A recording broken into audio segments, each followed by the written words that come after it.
میں یہی آپ سے پوچھنا تھا شیخ کہ پھر ایک تو پازیٹیو گلٹ اس طرح ہم کہہ سکتے ہیں کہ چلو اس کو ایک ریگریٹ بار بار توبہ کرنے پہ مجبور کر رہا ہے اور وہ مزید اچھے اعمال میں بڑھ رہا ہے. بار بار توبہ کرنا تو بہت اچھا ہے, یہ تو مومن کی زندگی کا منہج ہے. ایگزیکٹلی. اور کچھ ریگریٹ شیخ کچھ لوگوں کو نا سیدھا بھی کر دیتے ہیں, یعنی ان کے ساتھ رہتا ہے وہ ریگریٹ اور وہ بار بار ریگریٹ انہیں نا پھر نیک عمل کرنے پہ بھی مجبور کرتا ہے. دیکھیں ریگریٹ جو ہے نا یہ توبہ کے عمل کا حصہ ہے. صحیح. وہ جو ابھی میں عرض کر رہا تھا اور آپ نے بھی بتایا رب انی ظلمت نفسی, صحیح, میں نے اللہ اپنی جان پر ظلم کیا, یہ ریگریٹ ہے نا. ریگریٹ بالکل. ربنا ظلمنا انفسنا, اللہ ہم نے اپنی جانوں پر ظلم کیا ہے.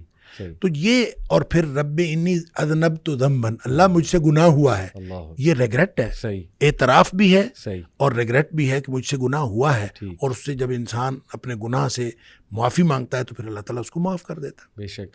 تو ہم یہ کہہ سکتے ہیں کہ جو نیگیٹو والا گلٹ ایک حاوی ہوا ہے آپ پہ کہ وہ جا ہی نہیں رہا, تو یہ بھی میرے خیال پھر اللہ کی اس پہ نہیں شک کرنا ہے. یہ آپ یوں کہہ لیں جی یہ ایمان میں کمزوری کی علامت, ایمان میں کمزوری کی علامت. بالکل. ایمان جس کا پاک ہے, صاف ہے, جس شخص کو یہ ریگریٹ نہیں جا رہا, اس کو بار بار اللہ کی طرف دھیان دینا چاہیے, اللہ تعالیٰ پر اعتماد کرنا چاہیے. اللہ ربی لا اشرک بہ شیئا, یہ بار بار کہنا چاہیے, اور توجہ کر کے معنی کے اوپر بار بار یہ کہنا چاہیے. انشاءاللہ میں آپ سے پوچھنے والا تھا کہ یہ ایک فیئر حاوی ہے اس پہ, خوف حاوی ہو چکا, اور شیطان بھی پھر بار بار اسے ظاہر ہے وہ پنچ کرتا ہے. بخشنے والا جب اللہ ہے. جی. بدو ایک آیا تھا نا, اس نے آ کے نبی پاک صلی اللہ علیہ وسلم سے پوچھا حساب کس نے لینا قیامت والے دن. اللہ اکبر. نبی کریم صلی اللہ علیہ وسلم فرمایا اللہ نے. وہ خوش ہوتا ہوا اچھلتا ہوا چلا گیا. اس نے کہا اگر اللہ نے حساب لینا تو پھر میں تو بخشا گیا.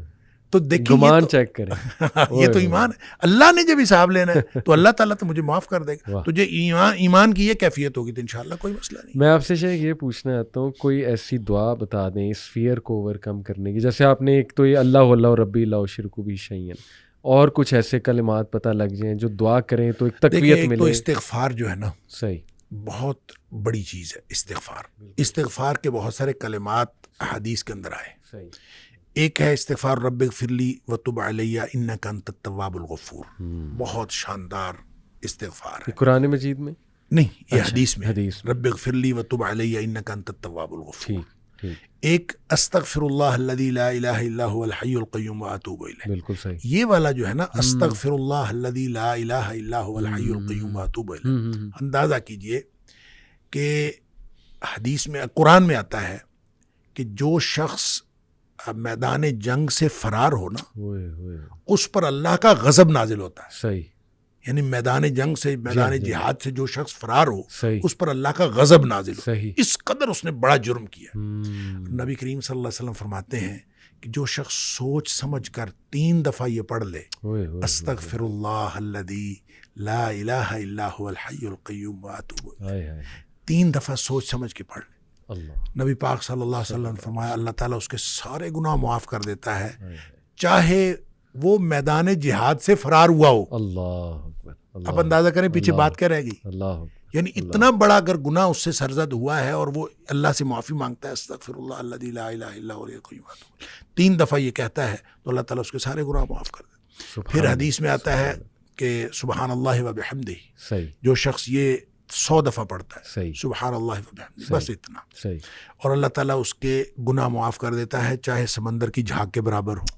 یعنی جتنے بھی گناہ ہیں اللہ تعالیٰ معاف کر دیتا ہے. تو یہ اسی طرح جو اللہم اجرنی من النار ہے, یہ 7 دفعہ اگر کوئی شخص صبح کے وقت پڑھ لے, 7 دفعہ شام کے وقت پڑھ لے, اگر اس دن میں اور اس رات میں اس کی موت آ جائے تو اللہ تعالیٰ جنت عطا فرما دے گا. پھر سید الاستغفار ہے, یہ تو میں سمجھتا ہوں شارٹ کٹس ہیں. تو سید الاستغفار 1 دفعہ پڑھ لے اللہم انت ربی لا الہ الا انت خلقتنی وانا عبدک وانا, تو یہ 7 دفعہ, یہ 1 دفعہ پڑھ لے, دن کے کسی ایک حصے میں پڑھ لے, اس دن فوت ہو گیا تو انشاءاللہ جنت میں چلا جائے گا. رات کے کسی ایک حصے میں 1 دفعہ پڑھ لے تو اس رات فوت ہو گیا تو جنت میں چلا جائے گا. تو گویا صبح و شام کے یہ اذکار میں یہ تو شارٹ کٹس ہیں کہ اگر انسان یہ پڑھ لے تو انشاءاللہ وہ جنت میں جائے گا. باقی جو انسان کو یہ خیالات آتے ہیں نا, سائیکولوجیکلی انسان کو ریگریٹ ختم نہیں ہوتا, یا گلٹ ختم نہیں ہوتا, یا آپ کہہ لیجئے کہ اس کے وسوسے ختم نہیں ہوتے, تو اس کے لیے ایک علاج نبی کریم صلی اللہ علیہ وسلم نے بتایا, وہ ہے لا حول ولا قوت الا باللہ. واہ, بس اتنا. صحیح. اور اس کو اگر 100 دفعہ کوئی شخص پڑھ لے, اچھا, لا حول ولا قوت الا باللہ. صحیح صحیح. لیکن پڑھنا کیسے ہے؟ پڑھنا اس طرح نہیں ہے کہ آپ بس پڑھتے جائیں. یہ ہے کیا لا حول ولا قوت الا باللہ؟ اصل میں کیا ہے؟ حول کا معنی بھی قوت ہے اور قوت کا معنی بھی قوت ہے. لا حول ولا قوت, یوں کہہ لیجئے نہ کوئی اجتماعی طاقت نہ کوئی انفرادی طاقت الا باللہ, سوائے اللہ کے. یا نہ گناہ چھوڑنے کی طاقت نہ نیکی کرنے کی طاقت الا باللہ. یعنی یا تو ایک کو پازیٹیو بنا لے, ایک کو نیگیٹو بنا لے, یا ایک کو اجتماعی ایک کو انفرادی. اب اللہ کے سامنے اس کو اپنا مسئلہ سمجھ کے نا, اپنا جو بھی مسئلہ ہے وہ سوچے اور سوچ کے اپنے اللہ کے سپرد کر دے. یا اللہ میری تو کوئی طاقت نہیں, نہ انفرادی نہ اجتماعی, الا باللہ. ہاں تو عطا فرمائے طاقت تو ہو سکتی ہے. یوں میں اس کو کہتا ہوں یہ بے بسی کا کلمہ ہے. بے بس آدمی اپنے اللہ کے سامنے بے بسی کا اظہار کرے اس کلمے کے ذریعے. صحیح صحیح. تو پھر یہ نبی پاک صلی اللہ علیہ وسلم نے فرمایا, جس شخص نے کہا تھا نا مجھے وسوسے آتے ہیں, جی, آپ نے فرمایا لا حول ولا قوت الا باللہ پڑھا کر, تیرے وسوسے بھی ختم ہو جائیں گے اور اس کے علاوہ اللہ تعالیٰ تیرے 100 مسئلے حل کر دے گا. واہ واہ.